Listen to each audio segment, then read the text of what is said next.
nampak rupanya mangat benar. Itu nampak.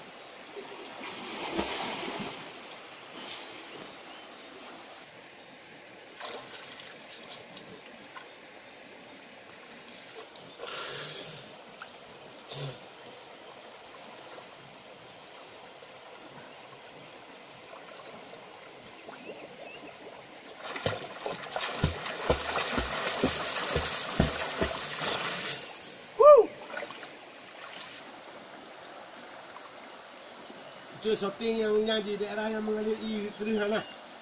Yang mati tu. Laki ni.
Kami ini sedang berada di Kerung Jalin, daerah yang pernah dilambungkan namanya pasca ditemukan sebuah kamp latihan yang dikatakan oleh banyak pihak ya.